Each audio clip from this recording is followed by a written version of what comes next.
আসসালামু আলাইকুম। পাপিয়াস কিচেনের পক্ষ থেকে সবাইকে ওয়েলকাম। কেমন আছেন সবাই? আজকে আমরা রেস্তোরাঁর মজাদার স্বাদের চিলি চিকেন বাড়িতে বানিয়ে দেখাবো। আশা করছি ভিডিওটি আপনাদের কাছে ভালো লাগবে। চিলি চিকেন বানানোর জন্য প্রথমে আমাদেরকে মুরগির বুকের নরম অংশের মাংস কেটে নিতে হবে। এবার মাংস ভালোভাবে ধুয়ে পানি ঝরান দিয়ে নিতে হবে। এবার কেটে রাখা মাংসের মধ্যে 1.5 চা চামচ লেবুর রস দিয়ে দিব।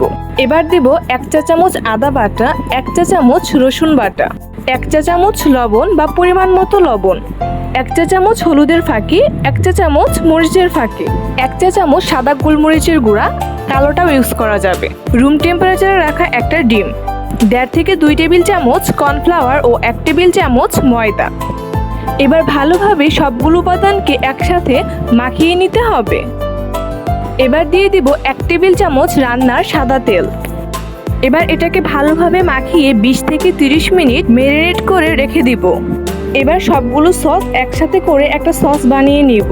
এটা রান্নার সময় একটা একটা করে দিলেও হবে, কিন্তু একবারে বানিয়ে রাখলে দিতে সুবিধা হয়। টমেটো সস দিব 5 থেকে 6 টেবিল চামচ, চিলি সস দিব 4 থেকে 5 টেবিল চামচ ও সয়া সস দিব 2 চা চামচ। তারপর এটাকে ভালোভাবে সবগুলো সস একত্রে মিশিয়ে নিব। এখন এর মধ্যে অল্প পরিমাণের পানি মিশিয়ে ভালোভাবে সসের সাথে মিশিয়ে নিব। এবার চিকেনগুলোকে ভাজার জন্য একটা ফ্রাই প্যানে বেশ কিছু পরিমাণ তেল দিয়ে নিব। এবার তেল গরম হলে চিকেনগুলোকে তেলের মধ্যে দিয়ে ভালোভাবে ভেজে নিব। হালকা নাড়াচাড়া করে এপিট-ওপিট উল্টিয়ে ভালোভাবে মৃদু আঁচে ভাজতে হবে।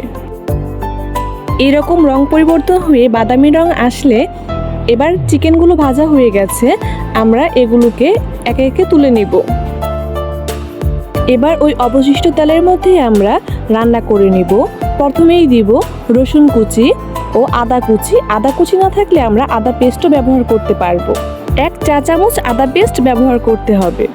এবার দেব 1 টেবিল চামচ লবণ বা স্বাদ মতো। এখানে আমি 3 রঙেরই ক্যাপসিকাম ব্যবহার করেছি। আপনারা চাইলে যে কোনো একটা বা পছন্দ মতো ক্যাপসিকাম ব্যবহার করতে পারেন। অল্প পরিমাণে করে কাটা সবগুলো ক্যাপসিকামই দিয়ে দিব ও পেঁয়াজ দিয়ে দিব। এবার ভালো করে কিছুক্ষণ নাড়াচাড়া করে নেব। এবার দিব 1 টেবিল চামচ চিনি। চিনিটা আপনারা স্বাদ মতো দিবেন। আর দিব গাজর। গাজর দেওয়ার পর ভালোভাবে কিছুক্ষণ নাড়াচাড়া করে নিতে হবে। এবার আগে থেকে বানিয়ে রাখা সসটাকে এর মধ্যে দিয়ে দিতে হবে।